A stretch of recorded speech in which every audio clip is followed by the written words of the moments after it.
Good evening. I call the January 7th regular city council meeting to order. But before I do, Councilmember Credo, you participating in this meeting remotely? I am. Councilor Credo, are you there? I am. All right. Making sure you're with us. RSA 91A3A, was it reasonably impractical for you to be physically present at this meeting? I cannot attend. Per RSA 91A3A, what shall the clerk say in the minutes? I have currently, I was exposed to COVID, and I believe that I would be impacting everybody if I was there currently. Okay. Per RSA 91A3C, please identify any person present in the location from which we're participating in this room. Any person. There's nobody else in the room, and I am isolated currently. I have a girlfriend that is in a few rooms over. All right, your dog's usually on your side. That's what I was getting at. Yeah, Prescott's a few. All right. Prescott's laying on the couch with her. Thank you. Madam Clerk, roll call? Councillor Credo. Present. Councillor Dejevois. Present. Councillor Horn. Yes. Councillor Fitzpatrick. Present. Councillor Fontenot. Present. Councillor Herman. Present. Councillor Carolian. Present. Councillor Richardson. Present. Councillor Turner. Present. Councillor Sullivan. Present. Councillor Walker. Present. Deputy Mayor Hammond. Present. Mayor Callahan. President, we have a quorum. Please stand. And bow your heads for a moment of silence for the victims of the horrific terrorist attack that happened in New Orleans, and for the first responders who responded immediately to put an end to it.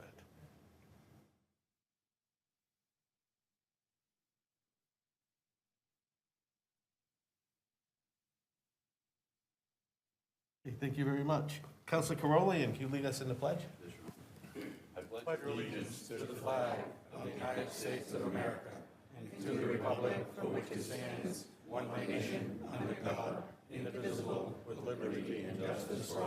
Thank you. You may be seated. That's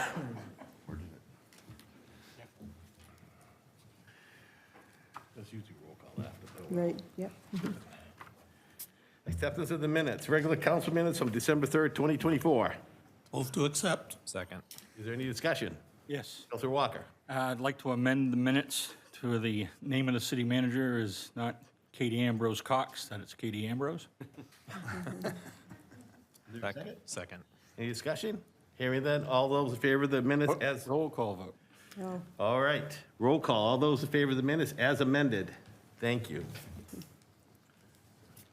Councillor Dejevois. Yes. Councillor Fitzpatrick. Yes. Councillor Sullivan. Yes. Councillor Horn. Yes. Councillor Walker. Yes. Councillor Herman. Yes. Councillor Fontenot. Yes. Councillor Turner. Yes. Councillor Credo. Yes. Councillor Richardson. Yes. Councillor Hammond. Yes. Councillor Carolian. Yes. Mayor Callahan. Yes, the motion is approved. Thank you. And, well, I'll get over the mayor's, I'll discuss that in the mayor's report. Special city council meeting on December 17th, 2024, consideration. Second. Any discussion? Hearing none, roll call. Get with it. Councillor Carolian. Yes. Councillor Hammond. Yes. Councillor Turner. Yes. Councillor Fontenot. Yes. Councillor Sullivan. Yes. Councillor Horn. Yes. Councillor Dejevois. Yes. Councillor Walker. Yes. Councillor Herman. Yes. Councillor Credo. Yes. Councillor Fitzpatrick. Yes. Councillor Richardson. Yes. Mayor Callahan. Yes, motion carries. Communications from the city manager. Thank you, Your Honor. I have 3 items for you tonight under my report. As a reminder, the city clerk's office is relocating from City Hall to the James Foley Community Center, which is planned for Tuesday, January 14th. Once they're open at the new location, I encourage you to all stop by and take a look at their new space on the first floor. It looks very nice. The next item is that at your last meeting, when I had presented on City Council's goals, I was asked if there is a particular goal where City Council has not made enough progress. In reviewing all of the strategic objectives for each goal, it's my opinion that all of the goals have progressed appropriately relative to their scale and the time frame since their adoption. I will report out if that changes or if we encounter barriers to progress. And then the last item I have, speaking of goals, one of my goals for this year as city manager was to pursue the International City and County Management Association, or ICMA, credentialed manager designation.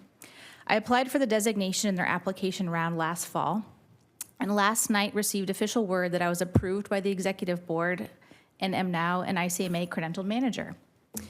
ICMA's mission is to advance.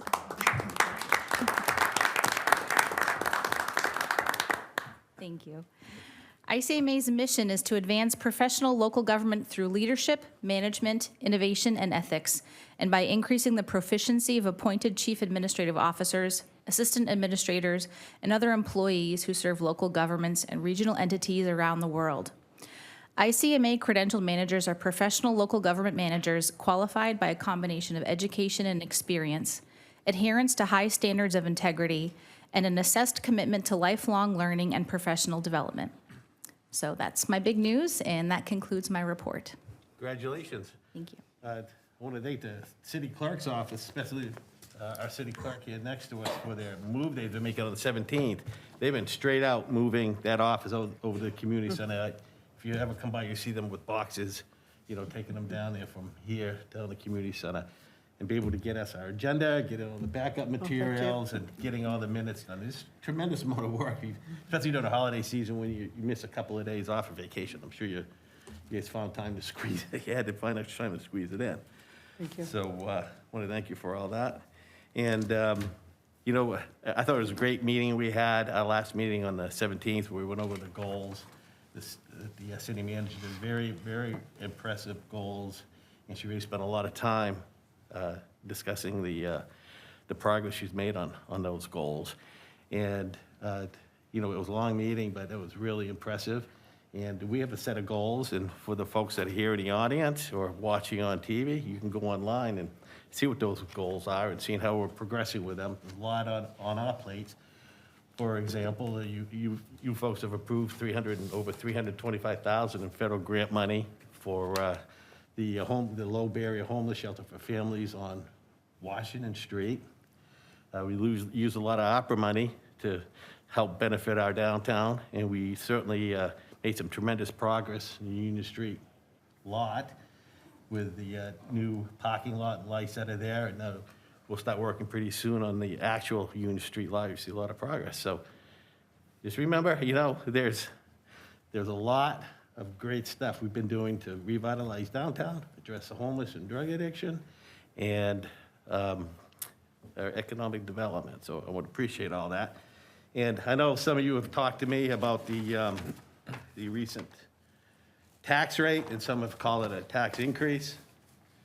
It's really not. Of course, as you know, by state law, every 5 years we have to reevaluate our taxes. And mobile homes, especially single mobile homes, have been, you know, tremendously impacted. We've seen those valuations double and sometimes almost triple. But we knew that was coming. If you remember the councilors that were here from 2 years ago, we saw it coming, and we increased the income level, exemptions for the elderly, our veterans, the disabled, and we decided when the next council comes up, we'll bring it up, and we brought it up again. We increased it even more. So the finance director was on the ball. I didn't even have to ask him. He had the numbers for me. He said, how many people took advantage of that? Just in those 2 years, it's been over, you correct me if I'm wrong, Mr. Sullivan, but I believe it's been over $20 million in extra tax exemptions that we've taken since we've increased the exemptions for folks for property tax relief. So that's pretty good. Altogether, it's about $58 million in tax assessment value that is exempted based on our, based on the work we've done the last 3 years. So where does Rochester's taxes? Now, this is the great part here. So now we can actually compare apples to apples because everybody's been reassessed. So let's look at the communities and cities that are our same size, very equivalent to us. Rochester, $14.85. Dover, $18.17. That's $3.33 per thousand more. Now, if you bought a house for $450,000 in Rochester, you think you're gonna buy the same house in Dover for that? No, it's gonna be higher. You buy a mobile home in Dover, most likely it's gonna be higher, and you're gonna pay a higher tax. Summersworth, $18.70.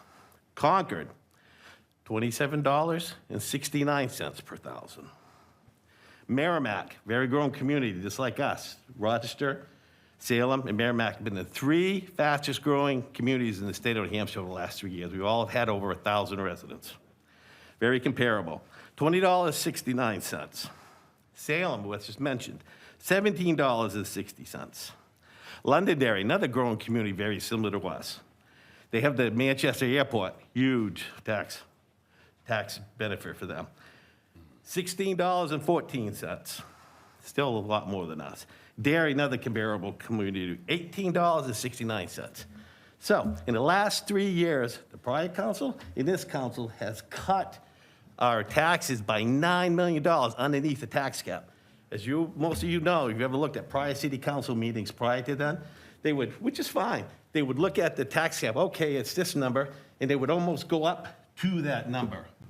We didn't, okay? You folks didn't, and the prior council before you didn't. We're over 9 million. How does that benefit us right now? So when we start our tax budget, we start our budget next few months, we're gonna be 9 million underneath where we almost could be. So I'm just trying to give you some, I don't want to say ammunition, but I just want to give you some information that you can give back to your residents that are, that are hit hard. I feel bad that they're hit hard.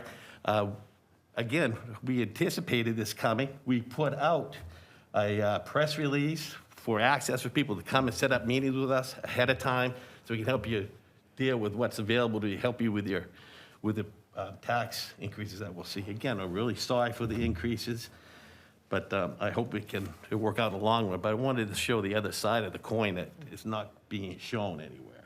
All right. Hey, on a good note, Joelle Baumel, who usually sits here, she is the coach of the Spalding High School girls cheerleading team. And if you were watching one of the bowl games down in Florida during New Year's, the Spalding volleyball varsity team was in the parade, and they were in that bowl game. So big shout out to Yes. Joelle, the parents, and the athletes that were involved in it. I don't think that's ever happened before, but that's pretty cool. You think about it. One of the big bowl games down in Florida. So I wish he was here. I was going to surprise her with it. Kelly will. All right, that's it for me. We'll move on to the agenda. Petitions. There is none. Nominations. I think these, Mr. City Solicitor, these are the next three, 9-1, 9-2, 9-3 are mayor appointments, right? So I just make the recommendation, we take them all three together? Correct. Okay. So this is a Rochester Economic Development Commission. These folks are already on it, and these are the folks that have volunteered to step up as chairman, which is John Shapley, vice chairman, which is Ron Poulin, and secretary, which is Christian Bonneville. So I'm looking for a motion. So moved. Second. All right. Any discussion? Hearing none. Roll call? Counselor Turner. Yes. Counselor Richardson. Yes. Counselor Carolian. Yes. Counselor Fitzpatrick. Yes. Counselor Sullivan. Yes. Counselor Hammond. Yes. Counselor Horn. Yes. Counselor Herman. Yes. Counselor Dejavois. Yes. Counselor Credo. Yes. Counselor Fontenot. Yes. Counselor Walker. Yes. Mayor Callahan. Yes. Motion passes. Reports from committees, code and ordinances. Counselor DeJavois. Thank you, Your Honor. So for 10.1.1, we have amendment to Chapter 275-23.2 of the General Ordinances of the City of Rochester relative to chickens. That is a first reading and refer to a public hearing. And 10.1.2, amendment to Chapter 40 of the General Ordinances of the City of Rochester regarding the International Property Maintenance Code, first reading and consideration for adoption. And to provide some context, this is really about regulating grass height and weeds. I will This is say, 10.1.1. Right? I mentioned 10.1.1 is a first reading and refer to a public hearing. And then 10.1.2 is the weeds Gotcha. ordinance. Thank you. So the committee voted to send that to the full council. I will give full disclosure that I voted for that, and I said during the committee that I was on the fence about it. I'm not heavily in favor of supporting this, but I wanted the full council to have a chance to review and weigh in and make the decision. So with that, I will move to approve for the sake of putting it to a vote. Okay, well, just for the clerk's record, we'll vote on 10.1.1 first. Oh, I'm sorry, I misunderstood. I didn't realize we had to vote on, You to didn't. refer to a Yeah, public. we have to refer it to a public hearing. Just refer it to a public Do we hearing. have to take a vote on it? I don't believe you do. No, okay, good, all right. Okay. 10.1.2. You have to read it. Did you first. read it, though? Yeah. Amendment to Chapter 275-23-2 of the General Ordinances of the City of Rochester relative to chickens. First reading, refer to public hearing. Done. Do I need to read the full text of it, or because I read the agenda item? No. Okay, all right. Okay, so I'll move on to 10.1.2 then. And, you know, the statements I made, I will make a motion. Read it. It is, you want me to read the text of the, First reading. okay. All right, let me get to that point in the agenda. Okay, so under, Just this. By title only. did that. I'll read it again then. Okay, 10.1.2, amendment to Chapter 40 of the General Ordinances of the City of Rochester regarding the International Property Maintenance Code, first reading and consideration for adoption. Second. There is a second. Discussion. Yes. Counselor Walker. Yes, I was a no vote on the committee level, and I'm still a no vote. I don't think the city of Rochester should be the weed police, and I just think this is just going to pit neighbor against neighbor and have a lot of discontent in the city on this one, so I'm a no vote. Counselor Sullivan. Thank you very much, Mr. Mayor. I agree with what Councilor Walker said and the sentiments of Councilor Deschaffois. I think it's been said this is probably a solution in search of a problem. I don't think it's an issue. I think there's a lot to clarify on what's written and define it. I'm glad to have the discussion. I did hear a lot of feedback from residents, not only in my ward, but and in my ward.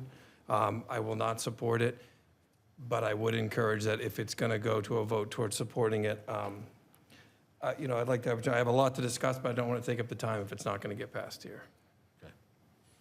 Counselor Deja-Bois, then Counselor Carolian. Thank you. Yeah, I would just like to, you know, reiterate that I understand the intent behind this. You know, for everyone's background, it's really about trying to prevent rodent infestation. However, I'm not fully convinced that it's contributing to the rodent infestation now, right? So I think that, and if that were the case, we'd probably have other levers available to us through, you know, health codes to try to address those sorts of issues when they arise. I also really want to highlight here also that, you know, Somersworth, I know there was a prominent case where someone had, you know, wildflowers and things like that. And I think we want to be careful about that. Not everyone agrees with the sort of low-cut monoculture lawn, and people want to, you know, there's an increasing trend toward wanting to support pollinators and things like that. And I also just don't want the city to be sort of a citywide HOA. I do think that, you know, there's a lot of value in codes and code enforcement. And I don't think it's quite about pitting neighbor against neighbor, because there's been a change in codes to be a little bit more proactive and have the city not just be complaint driven. But there's a lot of value in protecting people through codes, but I don't necessarily see right now who this is protecting at the moment. So that's why, you know, at least not at this time, I'm not in support of this. Counselor Carolian, and Counselor Fontenot. Thank you, Your Honor. I also have read this, and I'm not in support of it. I think it's a healthy exercise in government. I'm glad that we're even discussing it, but I just think that it's too minuscule. The weeds, lead to the walkway, and the walkway leads to the bushes, and then it's what color shutters you can get. I think once you get a foothold on something like this, it could crescendo into a disaster. So I think my vote is going to be no tonight. Councilor Fontenot and Councilor Horn. Thank you, Mr. Mayor. So, yeah, I just wanted to follow up on Councilor Dejoier's comment that, this was not ill-intended. There were some complaints in the city regarding properties that had not been mowed probably in multiple years or something and had hip-high grass that there were concerns that there could be rodents or people hiding out in or causing, issues in. So it didn't come from, it wasn't pulled out of the air, I think certainly think the 10 inches is not enough. That's now all of a sudden, somebody's got to get out there with a ruler, and we're starting to really get a little too picky on that. And I agree that I don't think there is enough of an issue in the city at this point that we really need to go to this extent. We do have a property maintenance code that's been adopted in the city that gives the code enforcement department some leverage to ensure that properties are at least maintained to a healthy standard.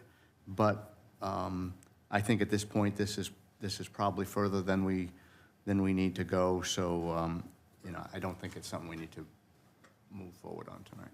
Thank you. Councilor Horn. I agree with Councilor Fulton. I think he pretty much said everything I was going to say, except for the one thing I think people have to understand is the international codes are a recommendation, and it's something that we have the responsibility. We don't, it's not being thrown down our throat, so we have the responsibility of making that decision. And the international codes, I know there's been a lot of questions about what they are. They are developed here in the United States, and the people who control those codes throughout are from the United States. So, there's no problem with the codes on that end. And we have to look at also is that, our code enforcement and the director have done a good job looking at some of these things and giving us the information. So, thank you for your time. Thank you for your comments. I'll just add is that this isn't anything that code came up with, hey, let's go after Gratz Heights. Councilor Horn's correct. This is under international ordinances of property maintenance. And what the codes department did is they went to code enforcement and said, hey, is this something you want us to enforce? All right, they didn't say, they weren't, as you might have heard, the adjective of grass police. It's not how it was presented to the codes. I actually was there at that meeting, I think, when they presented it. It's not, they were like, do you want us to enforce this? This is on the international codes. And they had some ideas, and they did say there's been some complaints, significant complaints, as you heard some of them. So, we have a first, we have a second. Roll call. Parliamentary inquiry? So a yes vote would be in favor of passing this, correct? Thank you, yeah. If you say yes, then you're in favor of passing this. Thank you for the clarification. Counselor Fitzpatrick? No. Counselor Turner? No. Counselor Hammond? No. Counselor Richardson? No. Counselor Sullivan? No. Counselor Fontenot? No. Counselor Carolian? No. Counselor Credo? No. Counselor Herman? No. Counselor Dejoie? No. Counselor Walker? No. Counselor Horn? No. Mayor Callahan? No. Unanimous. Unanimous? We know grass ordinance. Community Development Committee is nothing to vote on, but I know that Councilor Credo is here, and he'll be excited to describe what's going on with your group, your committee. Thank you. Thank you, Your Honor. Yeah, so I will say last month we had an excellent conversation with Aaron, Nancino, who is working with the homeless, currently one of the only positions in the whole state that tries to help and wrap around for the homeless. In other words, trying to get those services put in, trying to hook them up with the services that they need. Rochester is one of the only cities that does something like that. Might be the only one if I am correct. Somebody correct me if I'm wrong. This upcoming meeting that we have this Thursday, community development is going to be interviewing not one, not two, but 10 different agencies for the CDGB funds that are coming up in fiscal year 2025. So we're looking forward to that. We probably won't be done until about 10 o'clock. So we look forward to this upcoming fiscal year. I don't want to put you on the spot. Do you know the meeting date and time and location for your next one? Yep, I believe it's this Thursday, and that starts at 6 p.m. And where is it going to be held? It's going to be held in the annex next door at the top. I'm not familiar with the name of the room, but I'm sure somebody could help us with that. That's the Economic Development Office. Okay, boardroom. Thank you. Nice report. Correct. Yes, the city manager wants to add something. Yep. Thank you, Councilor Credo. Just wanted to add that the city of Dover has an outreach position in their police department, but Rochester is the first city to have this type of position in our welfare department. And Keene is looking to copy us and put it in their welfare. Yes. Bingo. We got you covered. All right, nothing from planning board, and we'll move over to public safety. Councilor Fontenot. I almost called you commissioner again. Sorry. Thank you, Mr. Mayor. We have one action item this month, and that is a committee recommendation to install two feedback signs and flashing beacons on Chestnut Hill Road as recommended by Public Works Department Assistant Engineer Jared Norris. So that is my motion. Second. Discussion. Right here. Councilor Walker. What's a feedback sign? I'll explain it. So these came, we've had this in the Public Works Committee for a few months. We've been dealing, in the Public Safety Committee, we've been dealing with this. It's a speeding issue in the area of Roger Allen Park. And so they put the speed trailers out, they clocked the traffic. It was in fact a speed, the average speed is 50-something miles an hour in that 35-mile-an-hour zone. So police department have been involved. A feedback sign are those kind of permanent signs that show your speed, and then they can also, they're programmable so they can do things like flash a red light if you're going over the speed limit, flash a green light if you're going under the speed limit or the speed limit or under, to say thank you, so to speak. I think they can even put messages like thank you for if you're driving slower, or frown face if you're driving too fast, or things like that. So they are programmable by the police department. Public Works supported this partly because of the fact that this section of Chestnut Hill Road has become a cut through to avoid Route 11 from the highway to Little Falls Bridge Road. So people get off the highway at the Chestnut Hill Road exit, and they go up Chestnut Hill Road and Little Falls Bridge Road, and then head on north on Route 11 from there to avoid that section. That's probably going to get worse over the next year as construction is expected, widening is expected on Route 11, and so this was considered a prudent suggestion to at least try to put some traffic calming measure in place there, particularly during the summer months when that ballpark has a lot of activity there. So, so that's where this came from, and that's where the recommendation came from. Councilor DJ Bois. Thank you, Your Honor.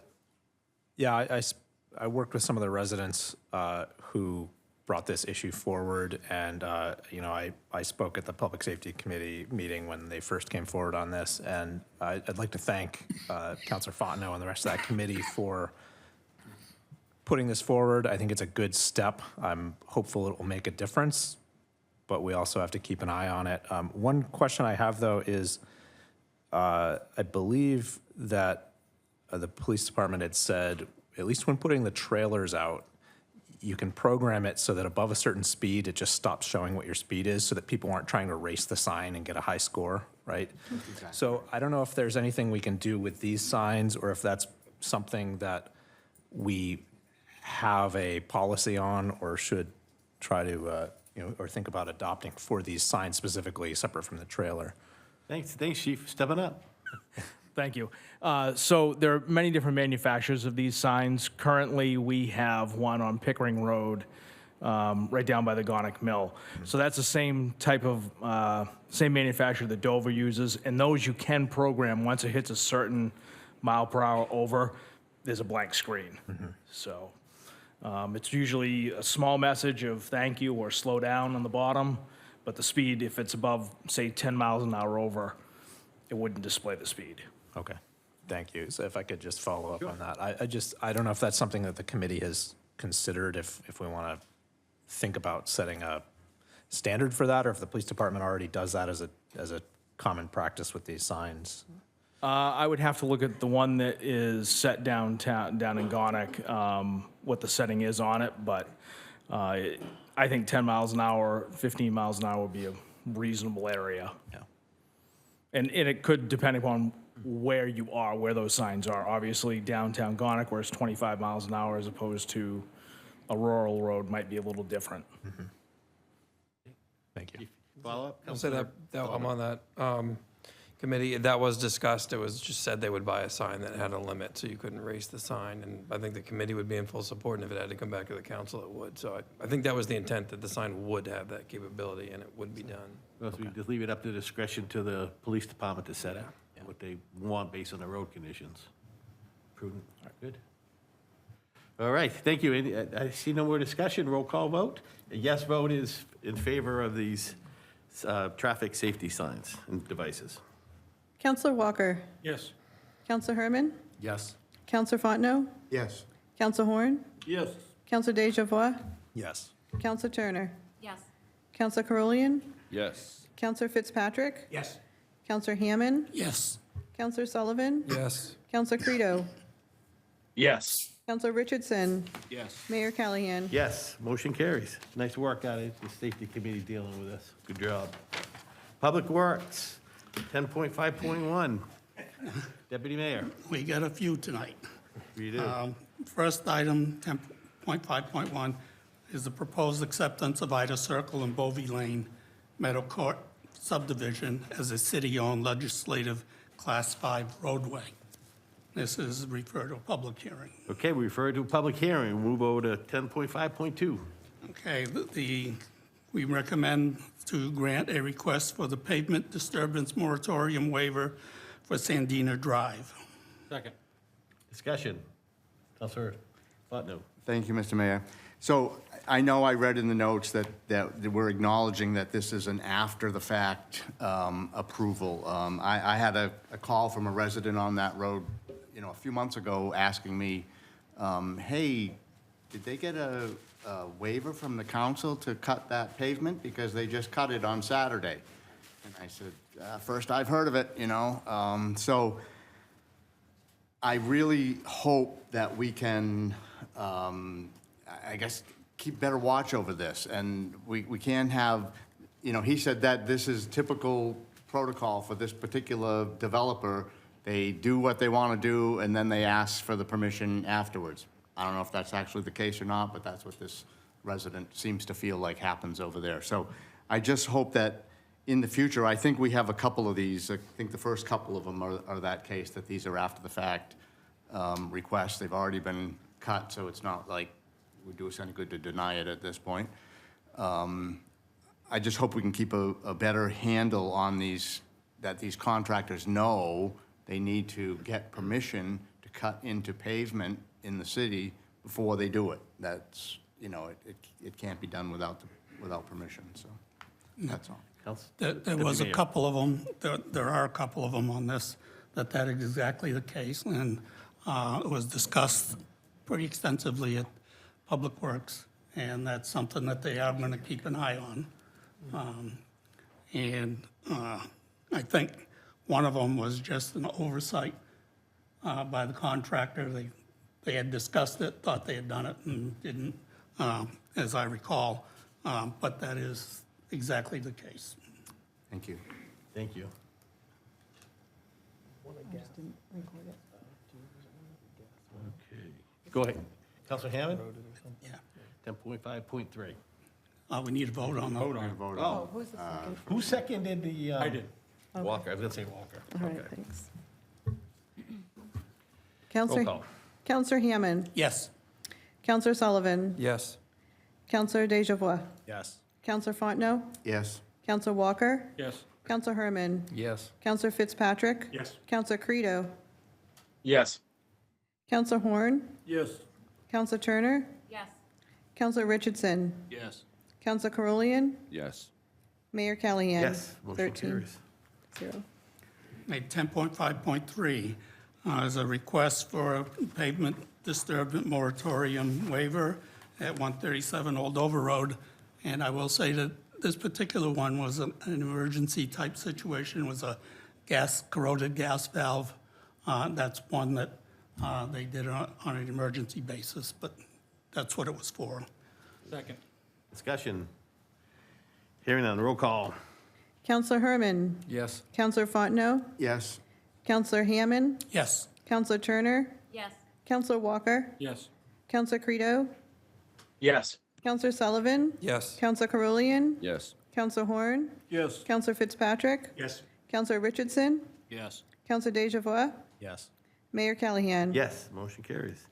10.5.4. Grant a request for a pavement disturbance moratorium waiver for Ida Circle. This one is in advance. Second. Discussion. Hearing none, roll call. Counselor Sullivan, Yes. Counselor Horn, Yes. Counselor Walker, Yes. Counselor Herman, Yes. Counselor Turner, Yes. Counselor Fontenot, Yes. Counselor Fitzpatrick, Yes. Counselor Richardson, Yes. Counselor Credo, Yes. Counselor Dejevois, Yes. Counselor Carolian, Yes. Counselor Hammond, Yes. Mayor Callahan. Yes. Passes. Motion carries. 10.5.5. Resolution for a supplemental appropriation and authorizing borrowing authority pursuant to RSA 33-9 to the Department of Public Works Capital Improvements Plan, funds for septic receiving facility upgrade project in an amount not to exceed $150,000. This is a first reading and refer to public hearing. Okay, be referred to a public hearing. Thank you. Move on to 10.5.6. Resolution deauthorizing City of Rochester Water Fund capital improvement projects for the Cachico Well Upgrade Project in the amount of $12,678,200. Second.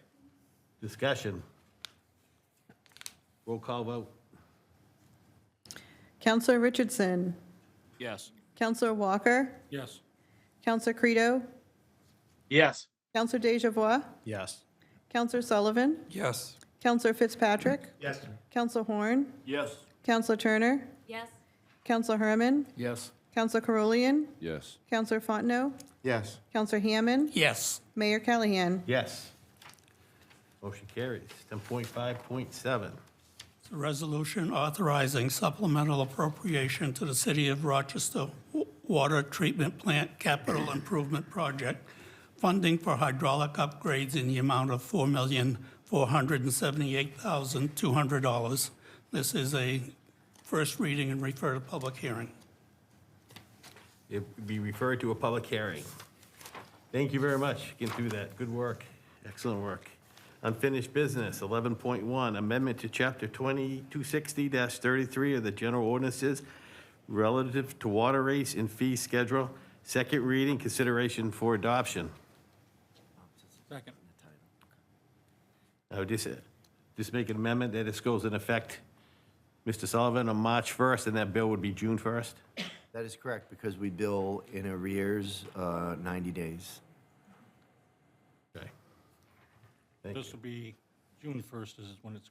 June 1st is when the bill will be due. Bill will be due, but the rate will be effective March March. 1st. Thank you. Thank you. Any discussion? Hearing none, roll call? Counselor Fitzpatrick, Yes. Counselor Fontenot, Yes. Counselor Herman, Yes. Counselor Horn, Yes. Counselor Sullivan, Yes. Counselor Walker, Yes. Counselor Credo, Yes. Counselor Carolian, Yes. Counselor Turner, Yes. Counselor Richardson, Yes. Counselor Deja Yes. Counselor Hammond, Yes. Mayor Callahan. Yes, motion carries. 11.2, amendment to the Chapter 260-34B as a boy of the general ordinance of the city of Rochester relative to the water fund service fees. Second. Discussion. Hearing none, roll call vote. Counselor Deja Yes. Counselor Fitzpatrick. Yes. Counselor Sullivan. Yes. Counselor Horn. Yes. Counselor Walker. Yes. Counselor Herman. Yes. Counselor Fontenot. Yes. Counselor Turner. Yes. Counselor Credo. Yes. Counselor Richardson. Yes. Counselor Hammond. Yes. Counselor Carolian. Yes. Mayor Callahan. Yes, motion carries. 11.3, again, this will be effective March 1st, 2025. The bills will go out on June 1st, 2025. Amendment to Chapter 200-33 of the General Ordinances of the City of Rochester relative to wastewater rates and fee schedule. Second. Discussion. Hearing none, all those in favor, whoops, roll call. Getting in a habit here. Counselor Carolian. Yes. Counselor Hammond. Yes. Counselor Turner. Yes. Counselor Fontenot. Yes. Counselor Sullivan. Yes. Counselor Horn. Yes. Counselor Deja Yes. Counselor Walker. Yes. Counselor Herman. Yes. Counselor Credo. Yes. Counselor Fitzpatrick. Yes. Counselor Richardson. Yes. Mayor Callahan. Yes. Motion carries. Amendment to 233-B as a boy, -K as in king of the general ordinances of the city of Rochester relative to SOAR fund service fees. Second. Discussion. Roll call vote. Counselor Turner. Yes. Counselor Richardson. Yes. Counselor Carolian. Yes. Counselor Fitzpatrick. Yes. Counselor Sullivan. Yes. Counselor Hammond. Yes. Counselor Horn. Yes. Counselor Herman. Yes. Counselor Deja Yes. Counselor Credo. Yes. Counselor Fontenot. Yes. Counselor Walker. Yes. Mayor Callahan. Yes. Motion carries. 11.5, resolution granting community revitalization tax relief to the property located at 95 South Main Street under the provisions of RSA 79E in connection with a proposal rehabilitation project. Second reading, consideration for adoption. Second. Discussion. Councilor Fontenot, then Councilor Horn. Thank you, Mr. Mayor.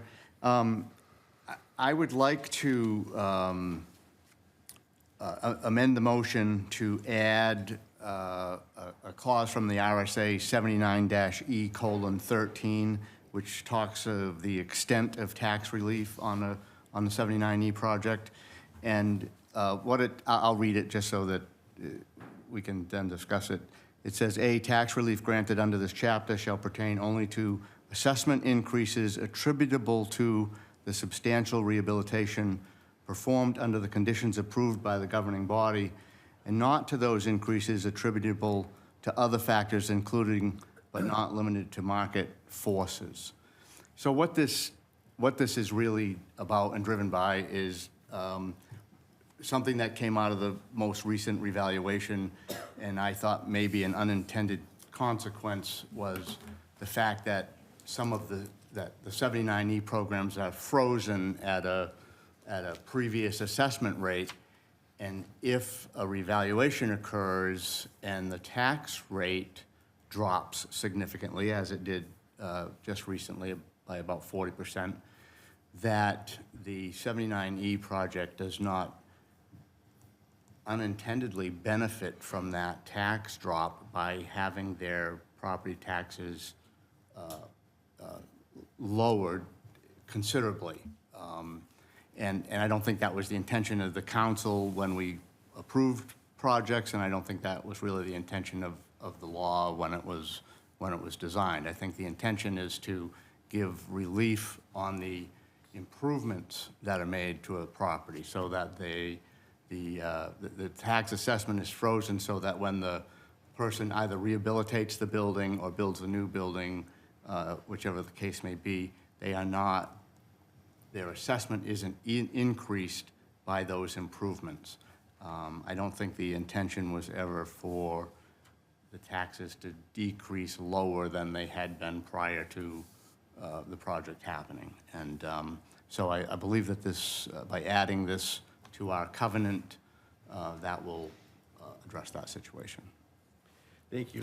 So that my motion is to add this into the covenant on this project. I was going to ask you that. Okay, so we're going to add a covenant based on RSA 79E, Section 13. Colon 13, exactly. I'll second. Extent of tax. Question. Was it seconded? I second it. Okay, discussion, go ahead. Are we in a position to calculate that? Are you asking? Whoever. So no, we're not in a position to calculate anything. I think what the intent is to assure that when we go to the covenant step and create the covenant, that we would keep in mind that provision in RSA 79 E13, where it talks about the intent is to give the relief on the new construction value, and it says that limited by not to include like market forces. So you don't want, the way it's written and what we have to add into the covenant to review is if there's assessed value changes that occur as part of a revaluation, essentially, that those market forces become part of the baseline and not stuck in the deferred amount. That's the intent of the 79E. How we measure it, how we get there, how the chief assessor determines that, I can't answer. It'll be a bit of an exercise to do it, but by having that language in the covenant that we have, just assures that we'll always keep an eye on that, and when we do reviews of 79E properties, we'll keep that in mind. I don't think it needs to be a motion to the approval of this 79E, because remember, we still have to come back with the covenant for you to approve on this particular property. So there's a whole nother step that's going to happen here. Councilor DeJarbois. Thank you. Yeah, I support the idea. I second it because I wanted to have a discussion about it. But you know, if it's state law, it's state law, regardless of whether or not we put it in. Maybe there's more of a question for the city attorney, but you know, the fact whether we put it in the covenants or this resolution doesn't really matter, or does it have any bearing on whether or not it's enforceable? It doesn't, but I think, and I agree with what Director Sullivan's saying. I don't think it's probably not the right place tonight to add it to this motion. In the covenant, there is a section about what the assessment is. Yes, this law always applies, but I think what Councilor Fontenot is getting at is we're going to lay it out clearly in the covenant. We're going to just quote this language word for word in there, so that people, these folks at 95 South Main will know, just so you know, if we do calculate it under that RSA, your base, we're called the baseline, your baseline may increase for reasons that have nothing to do with the rehabilitation you agreed to do. As the RSA says, other factors including but not limited to market forces. Now, I'm not an assessor or anything, but there's reasons why they can go up. Right. But that's true now of all of our 790s, but I think what Councilor Fontenot's intent is to make it very, very clear in the covenant. So I think that's what we intend to do going forward. I'll turn it over to Councilor Fontenot. So I'll withdraw my motion, I'll withdraw my second. you know, based on that information, and we'll just follow up with this on the covenant No. portion. Thank you. All right, thank you. Yes, go ahead. If you'd like, for the record, you could direct the city manager to make sure that it's included in the covenant that comes forward, if you prefer. I'd be happy to do that. Okay. Any more discussion on 11.5? Hearing none, roll call vote. Counselor Fitzpatrick. Yes. Counselor Turner. Yes. Counselor Hammond. Yes. Counselor Richardson. Yes. Counselor Sullivan. Yes. Counselor Fontenot. Yes. Counselor Carolian. Yes. Counselor Credo. Yes. Counselor Herman. Yes. Counselor Deja Yes. Counselor Walker. Yes. Counselor Horn. Yes. Mayor Callahan. Yes. Motion carries. 11.6, resolution to amend the Community Development Block Grant Entitlement Funds for fiscal year 2025. Second reading, consideration for adoption. Second. Any discussion? Hearing none, roll call vote. Counselor Walker? Yes. Counselor Herman? Yes. Counselor Fontenot? Yes. Counselor Horn? Yes. Counselor Deja Yes. Counselor Turner? Yes. Counselor Carolian? Yes. Counselor Fitzpatrick? Yes. Counselor Hammond? Yes. Counselor Sullivan? Yes. Counselor Credo? Yes. Counselor Richardson? Yes. Mayor Callahan? Yes. Motion carries. 11.7, resolution for supplemental appropriation for public buildings, capital improvements, utilizing community development block grant, job loan funds, the amount of $80,142. Is there a second? Second. Discussion.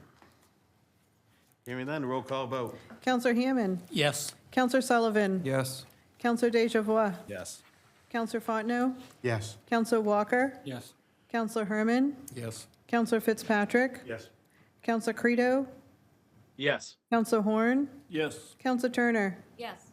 Counselor Richardson? Yes. Counselor Carolian? Yes. Mayor Callahan? Yes, motion carries.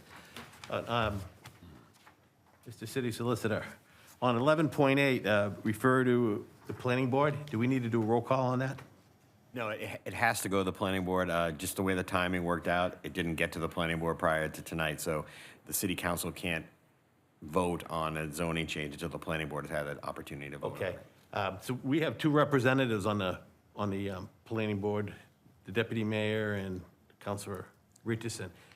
Can we make just consensus of the council to say, hey, we'd like to see the 15 days changed to 30? Right, and that would be, to the extent, if we want to keep this process moving, our reps here on the board here should be the ones taking this body's recommendations back to the planning board. So that this would be a great opportunity, whether here, if you want to email them or whatever, with your recommendations to go to the planning board, because it'd be. Sure. So we That's- can that'd just be a great discuss it opportunity. here, then Yeah, not to the vote. absolutely, yep. Councilor Fontenot, do you have a? I was going to ask for discussion on this. I mean, I honestly think based on the, public input that we heard at our last meeting, that this amendment is not ready for action. And I think that the comments that I heard was that it needed more work, and whether that is simply changing the 15 days to 30 days, or the 15 days to 90 days, or does it apply to, is that consecutively, like is 30 days for one camper, or is 30 days, is it 15 days for each camper if there's two, or would it be 30 days for each camper if there's two? I think there were several questions raised out of this that I don't think the intent of what we were trying to achieve when this left Codes and Ordinance Committee is reflected in this current amendment. And my recommendation would have been to refer it back to Codes and Ordinance for more work before it headed to the planning board. But I'm not sure at this point if that. Councilor Sullivan, I know you're waiting patiently, but I just want to turn it over to the That's chair fine. of Codes to Yep. respond to that. Yeah, I hear the comments, and I would like to reiterate to everyone, because I think a lot of the public input we heard was not well informed and misunderstanding the intent, right? What people, I think, did not realize is that this is not intended to restrict in any way, to make it more restrictive. It is already the case that currently that number is 0 days a year, right? So I think there is absolutely a valid debate about whether it should be 14, 15, 30 days. I'd be in favor of 30 days. I think there's good questions about, how exactly is it 30 consecutive days? Is it one trailer for 15 days each? I mean, you can get into the weeds there, and, I welcome that discussion, but I also just want to reiterate to folks that if we don't move forward with this, people can't have, guests come stay on their property at all. Right now, it is against the ordinances, and I think people lost sight of that, and so people got the wrong impression. We're actually trying to make this more open and more permissive than it is today, and somehow it got twisted into us trying to restrict people's rights, and that's not the case at all. So I would be in favor of a 30-day max or something like that. And also, people have to remember this is about protecting the property rights of neighbors, right? They don't want to move into a place and then find out that their neighbor decided to start up a campground in an R1 neighborhood, right? That's what we're trying to prevent from happening here and impacting other people's experience. So anyway, I'll get off my soapbox. Thank you for your patience, Councilor Sullivan. Thank you, Your Honor. Yet I'll step up on my soapbox then. I respectfully disagree with what Councilor DeJefois says. I agree with what Councilor Fontenot says. I think that the Codes Committee should take all of that public input back to the committee, review it. I think it's very far from ready to be put to the planning board to vote on, if that's who's voting on it. I think that, I agree with the 30 days 100%. I don't think that's far enough. I think you need some wording on, is it per camper, right? If it's that camper for that amount of time, because you can have a camper come, stay for 2 weeks and leave, another one come and stay for 2 weeks. Now you're at 30, 6 months later, another one comes for 2 weeks, and that is not the spirit of what the ordinance was trying to get at. So I think you've got a target and you really missed it. So I think that the committee should just come up with another plan. The target is to keep people from living in RVs as a dwelling unit for a long term. And what it's doing is limiting a property to 15 or 30 days over the span of a year. It could be 30 different people that come and stay overnight, right? Now you've hit your limit. That's not what you guys are targeting. So I think it needs a lot of work to get back to where it is. And I don't think it should go to the planning board. Similarly, with that, I think there was some concerns about health issues, right? I think there might be other ordinances that can address that, or you need to just challenge that specifically under its own ordinance. But I don't see any way this should go to the planning board yet. It needs a lot of work. Councilor Horn. I agree. I don't think it should go forward, and in several reasons. We have a hard time right now enforcing the ordinances with cars, for example. People have 2 or 3 cars on their property. Several of them are unregistered, and that's still a big deal in our city, and you're not supposed to have this. So those ordinances aren't quite working correctly, as several of them. I think we need to go and look at a lot more of this ordinance, because also, I don't think everybody understands what some of the people are saying is, I bring my RV home, I put it in my yard for the rest of the summer or winter, and I store it there. It's going to cost these folks money to find a place to put it, because in most storage yards, it's going to cost them, a couple $100 to store these items. So I think we need to go back and look at it.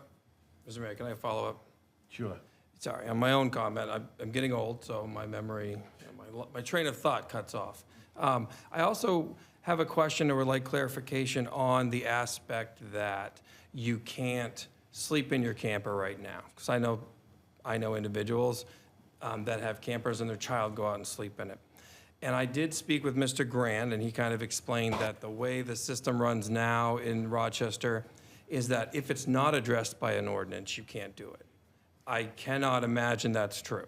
There's not an ordinance that says I can tie my shoes in the street, but I can tie my shoe in the street. So I don't understand where the interpretation is coming that since there is no ordinance that says you can sleep in your camper, your kids can sleep in your camper for one night on the weekend that you can't.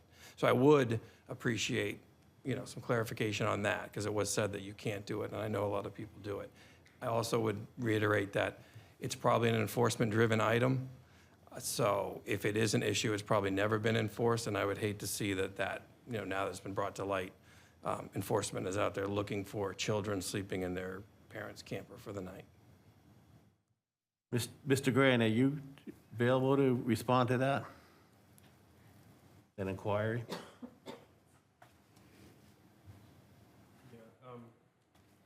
So the way zoning actually works is it's a permissive document, meaning that the zoning has to allow for something to be permitted.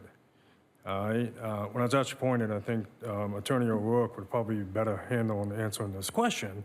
But as a past zoning administrator, that's the way that zoning technically works. All right? So I just want to remind too that doing nothing on this goes back to zero. All right?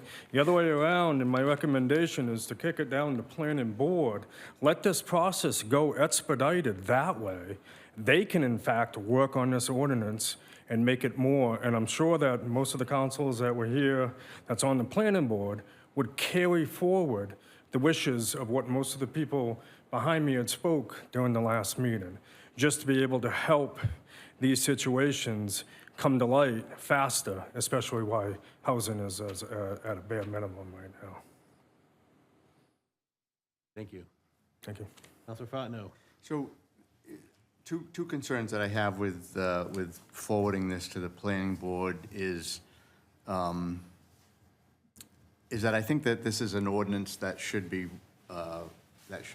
drafted in the Codes and Ordinances Committee rather than at the planning board level, if it's going to change substantially.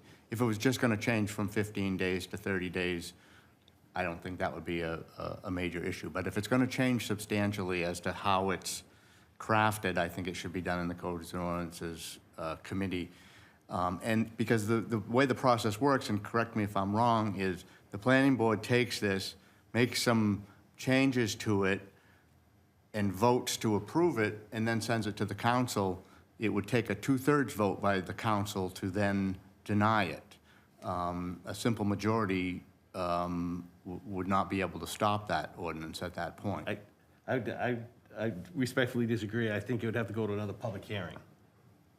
I'll turn it over to city attorney. Right, so if this planning board were to make substantial substantive amendments, right, it would come back here where you would have to, you could deny those amendments, obviously, right? But it would have to go to another public hearing. Like, they would have amended it at that point. And if the planning board vote only affects how you all approve it up here. If it passes the planning board, then it only passes up here with a majority vote. But if it fails the planning board, then it needs a 2/3 vote to pass up here. The planning board doesn't control what you guys do in that sense. So like, you wouldn't be committed to what they're doing. And if I could just say something just from, having done a lot of zoning things here over the years, the planning board, and a lot of you folks up here have been on the planning board, they would probably prefer that this be with them rather than the Codes and Ordinance Committee. And in my experience, the planning board, it is their job to oversee the zoning ordinance, and the Codes and Ordinance Committee, maybe not the right venue for this, I think, at this point. I think our zoning administration, our planning director would probably agree with me that he would rather this be with the planning board because they're the land use professionals. So I think to keep this process moving, it probably does make sense, and to follow our own ordinance, it does just have to go to the planning board. There's not a lot we can do about that right now. Let them work at it, let the professionals get at it, and have them come up with a document, and then send it back to you folks. And you can still reject it or accept it at that point, but I think the planning board is probably the proper place for us to go at this point. It was with the Codes and Ordinance Committee for a long time. I think we've reached the limits on what we can do there. Again, we're not the professionals, the planning board is, so I think the referral to the planning board is probably the right step at this point. I agree. I believe it should go to the planning board, because if you remember when this was in front of the Code and Ordinances Committee, it was about being used as an accessory dwelling, an ADU. Okay? That's what we're talking about here. We're not talking about kids camping in their backyard. That's not against the law. It'll give me an opportunity, again, just to strengthen the culture and the professionalism that there is in our codes. Okay? We're kind of forgetting about that. We have the retired police chief in the city of Rochester who was here for well over 20 years, did his career, and he came on part-time to work in code enforcement. And then the second person is a well-decorated detective. Again, somebody that worked here in the city for over 20 years, cares about, both of these folks care about the city, quality of life. You look at the culture, I mean, the culture that they want to establish that our city manager has really pressed, she's been our city manager, is to work with the residents, not to hammer them. I mean, they don't want to go out and be the RV police, the camping police, or the grass police. They just bring forward, hey, how do you want to handle these? These are on the board, so. I strongly believe it needs to go to planning board, because that's where it's an accessory dwelling unit, that's what we're talking about here, and that's a planning board issue. Councilor Sullivan. Thank you very much, Your Honor. So hearing all this, I can see this, I just want to, if I can, ask some questions to confirm. First to the city attorney. So by the process you spoke about there, it would go to the planning board, they could change it to any way they wanted and make it 364 days a year. Then it could come back to us and we would pass it with simply a simple majority, 7-6, yes? Well, if they made that substantial a change, you're gonna have to have another public hearing. But then, yes, after that, you could pass it with a simple It wouldn't majority. take, it's just gonna take another public hearing. If they didn't change it at all, it wouldn't have another public hearing And it would still come back to you. and we all- would vote again. Correct. Okay. All right, so with that concept, if that's the case, that we have to go to a public hearing, then I could be more, I guess I'm more in line with if it went to planning. If I could ask for another clarification, I guess this would be to Mr. Grant. But as the Honorable Mayor just said, as it stands right now, can my child go sleep in their camper in the driveway for the weekend and it not be in violation of a code? They cannot, correct? So, not trying to point out discrepancies, but the way you're interpreting it, you are not correct. They cannot. However, I agree with you. The former police chief, detective, they do not want to go tell somebody's kid. But what I don't want to do is put them in a position where, because they have to respond to a complaint, they have to go do that. Not fine them, but tell the people, oh, your kid can't sleep there because we've got complaints. I don't want to put them in a position where they'd even have to go there, is what I'm saying. So I hope that if it goes back to the planning board, which I will support if that's the correct avenue, that they do some diligence on thinking about that type of thing and never having a call asking one of the enforcement personnel to go talk to a kid in the So you think a neighbor would do that? That's what you're saying? I hope not, but you to yourself, Mr. Mayor, have probably been involved with neighbor disputes that go on for decades and get ridiculous, right, as an officer. And that does happen, and I would never want to put the former police chief in a position where he had to go to a house to respond to a complaint that their neighbor's kids are sleeping in the camper in their driveway. That's all I'm saying. Councilor Carolian? Thank you, Your Honor. Something I feel has been missed in all of the discussion is more on a safety measure. With the explosion of the homeless population, I'm aware that RVs have become a stopgap measure at time to keep people out of the cold. And in nowhere in the language is condition of the RV addressed. I'm not looking micromanaging, but a safe or not safe. There should be some language in there that, in the interest of wanting to do something nice for somebody, hey, stay in my RV, but if there's a propane leak or what have you, I'd like to see some language in there regarding condition. Councilor Fitzpatrick? I'm in favor of the 30 days, and I'm actually open to a larger window. And I think it's probably best if we do send this on to the planning board now. That is their job. And keeping in mind that this body will have the last crack at it anyway. Okay, I'll just turn it over to Deputy Mayor Hammond and Councilor Richardson. Do you guys take notes for the planning board? Nodding yes. All right. It's been referred to the planning board. Thank you.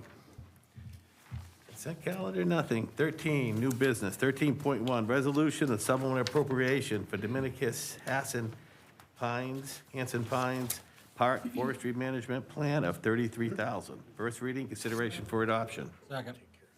Discussion. I just had a quick question, thank you. Can you answer it? The 33,000, the forest management plan, is this just an ongoing forest management plan? This isn't a deforestation plan or something at the Pines? Great question. So good evening, everyone. I'm Lauren Kranz. I'm the director of Rochester Recreation and Arena.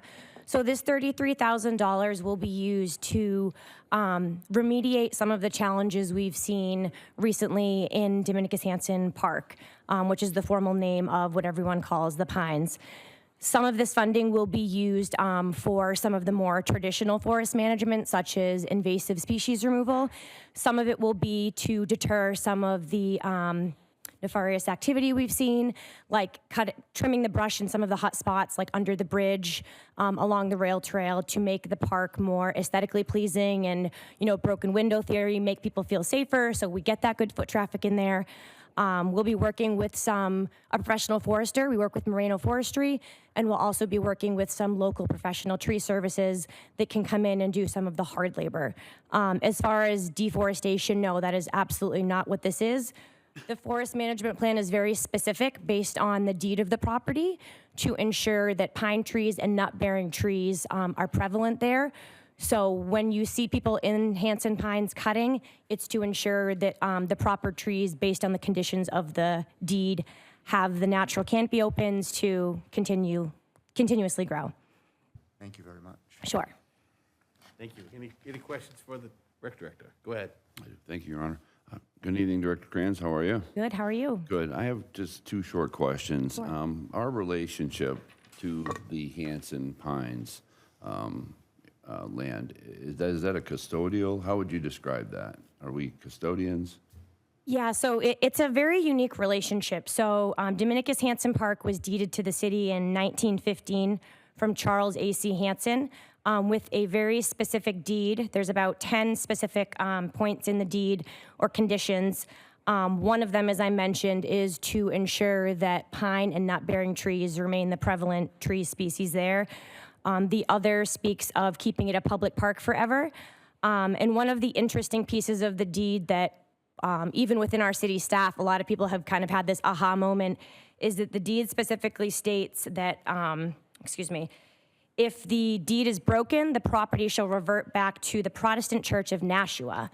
And in 2019, the city did petition the New Hampshire Supreme Court to update the deed regarding some of the language about timber sales, bringing it up to, you know, current currency rates. And there were 8 churches from Nashua that did show up. So to summarize, if we don't take care of the Dominicus Hanson Park based on the conditions of the deed, the city could lose ownership of that property. I also do want to add in, I think we could all agree that there's intrinsic value in making sure that these spaces stay clean and green. Every park and rec website will tell you that clean and green outdoor spaces, not only there's longevity, quality of life, property values increase. So there's a lot of reasons why we want to maintain this place. And the second, Go ahead. the second part, thank you. As far as legal obligations as our role here, does that encompass them all, or what are our legal obligations? So our legal obligations based on the deed are to take care of the property and ensure that it, per the deed, remains a public park forever, and that the trees aren't damaged. So if you have been aware of any of the current events regarding the pines, there have been several recent fires, which thankfully our first responders were able to take care of very quickly. However, without consistent maintenance and presence in that property, there could be a fire that takes out all 30 acres of that property, and certainly that would not be preserving it as a public park forever. I do want to mention, while I have you as a captive audience, this is one small piece of a comprehensive plan. So I will be coming forward during the budget process, requesting additional staff specifically to maintain this park and some of our larger outdoor spaces. Thank you. Very good. Hearing no other discussion, roll call vote. Thank you. Thank you. Counselor Sullivan, Yes. Counselor Horn, Yes. Counselor Walker, Yes. Counselor Herman, Yes. Counselor Turner, Yes. Counselor Fontenot, Yes. Counselor Fitzpatrick, Yes. Counselor Richardson, Yes. Counselor Credo, Yes. Counselor Deja Yes. Counselor Carolean, Yes. Counselor Hammond, Yes. Mayor Callahan. Yes, motion carries. 13.2, resolution authorizing the city of Rochester to act as a fiscal agent for Go Sports Properties LLC for the GB 2030 grant from the New Hampshire Charitable Foundation, first reading, consideration for adoption. Second. Discussion. Hearing none, roll call vote. Counselor Horn. Yes. Counselor Credo. Yes. Counselor Fitzpatrick. Yes. Counselor Richardson. Yes. Counselor Walker. Yes. Counselor Deja Yes. Counselor Carolian. Yes. Counselor Fontenot. Yes. Counselor Sullivan. Yes. Counselor Hammond. Yes. Counselor Turner. Yes. Counselor Herman. Yes. Mayor Callahan. Yes, motion carries. 13.3, resolution for supplemental appropriation of $641,175 to the Department of Public Works, SOAR CIP Fund, first reading and consideration for adoption. Second. Discussion. Hearing none, roll call vote. Counselor Richardson. Yes. Counselor Walker. Yes. Counselor Credo. Yes. Counselor Deja Yes. Counselor Sullivan. Yes. Counselor Fitzpatrick. Yes. Counselor Horn. Yes. Counselor Turner. Yes. Counselor Herman. Yes. Counselor Carolian. Yes. Counselor Fontenot. Yes. Counselor Hammond. Yes. Mayor Callahan. Yes, motion carries. 13.4, resolution authorizing transfer of New Hampshire Business and Economic Affairs Department, BEA, municipal per unit grants in the amount of $625,000 to the Economic Development Non-Capital Reserve Fund and to the FY '25 SOAR Capital Improvement Project Fund for the Route 125 Temporary Pump Station Project. First reading, consideration for adoption. Second. Any discussion? Okay, hearing none. Roll call vote. Counselor Fontenot. Yes. Counselor Richardson. Yes. Counselor Credo. Yes. Counselor Turner. Yes. Counselor Herman. Yes. Counselor Carolian. Yes. Counselor Sullivan. Yes. Counselor Deja Yes. Counselor Fitzpatrick. Yes. Counselor Hammond. Yes. Counselor Horn. Yes. Counselor Walker. Yes. Mayor Callahan. Yes, motion carries. Non-meeting, non-public session, 14.1, non-public session for land, RSA 91A3, 2, Section D as in dog. 14.2, non-public session personnel, RSA 91A3, Section semicolon 2, A as in apple. Is there a vote? What? We have to go roll call. Yep. Second. Walker. Roll call. Second. Deja. Okay. Counselor Fitzpatrick. Yes. Counselor Fontenot. Yes. Counselor Herman. Yes. Counselor Horn. Yes. Counselor Sullivan. Yes. Counselor Walker. Yes. Counselor Credo. Yes. Counselor Carolian. Yes. Counselor Turner. Yes. Counselor Richardson. Yes. Counselor Deja Yes. Counselor Hammond. Yes. Mayor Callahan. Yes, motion carries. We'll come back out to clear the record.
Call the this January 7th meeting back to order. Your Honor, I'd like to make a motion that we come out of non-public session and seal the minutes indefinitely because disclosure of the information will make the decisions moot. Second. Any discussion? Hearing none, roll call. Counselor Deja Yes. Counselor Fitzpatrick? Yes. Counselor Sullivan? Yes. Counselor Horn? Yes. Counselor Walker? Yes. Counselor Herman? Yes. Counselor Fontenot? Yes. Counselor Turner? Yes. Counselor Credo? Yes. Counselor Richardson? Yes. Counselor Hammond? Yes. Counselor Caroolian? Yes. Mayor Callahan? Yes. Motion carries. So any objection, we adjourn the meeting. Have a good night. You gotta vote. You have to vote. We have to vote on the meeting? Roll call this I thought you had to. No. Oh, okay. Meeting's over.